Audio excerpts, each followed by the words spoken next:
I recently encountered a problem with roast tending to slow down on my old Hottop, and I think I discovered the problem, which was I had been neglecting cleaning the accumulated coffee stuff out of the rear of the Hottop.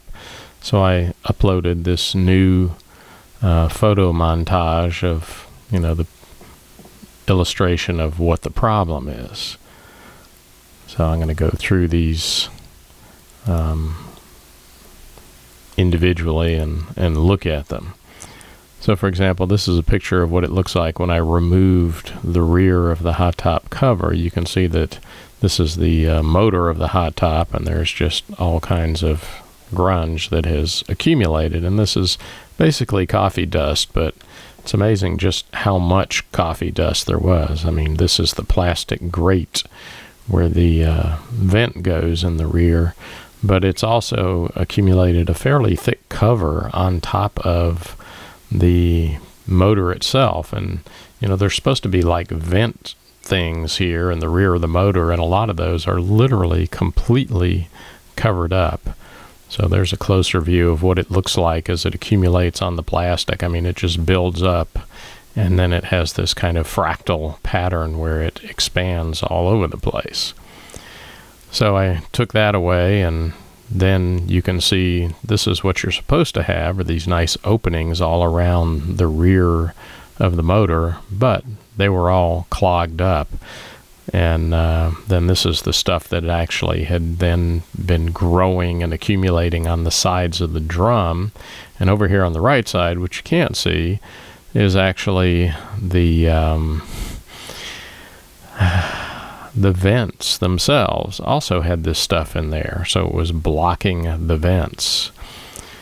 And there's another good shot of the top of the motor. So anyway, I took a brush and started, brushing this stuff off. I had several different, like cleaning brushes that I use for my espresso machines. And it took a while, but I ended up getting it all off of this silly plastic grate. And then here's the way the motor should look without all the stuff accumulated on it. Oh, yeah, and there's the vents on the side, and some of those were also blocked, and I had to get in there and brush out the coffee dust as well. This weird looking thing up here, this is where I've put insulation on the outside of my Hottop.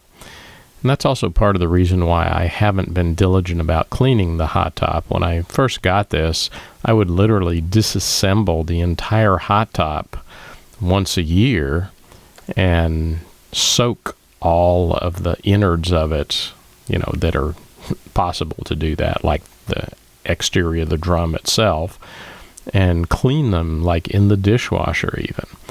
But once I put insulation on the outside of the Hottop, which was to even out my roasting times between winter and summer, then I stopped disassembling the Hottop entirely and cleaning it all out. But clearly, I really need to do this at least once a year just to get rid of this accumulation, because, I did have some rather noticeable slowdowns, like from one month to the next.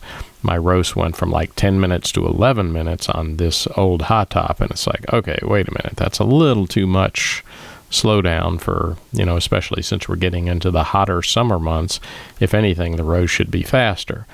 So anyway, after I did all of that, and I also upended the Hottop and knocked out all of the grunge that was inside the Hottop, this is just another illustration of one of the few real defects in the Hottop design, which is stuff tends to accumulate here in the back, the rear of the roaster. So I then, accumulated all this into my dustpan, and wow, there was a lot of stuff there. And all these cables and everything that you see, this is my Arduino. This is where I put together the stack of the TC4C board and an Arduino, and this was, the old Hottop that I bought back in 2012 and hacked together. So obviously, very much a messy job there, but now I have two Hottops. I also have a new one where all of that stuff is literally built into the roaster. So the moral of the story is, I really need to clean out and thoroughly clean the rear of the Hottop to prevent this problem that I had where everything was just accumulating like crazy.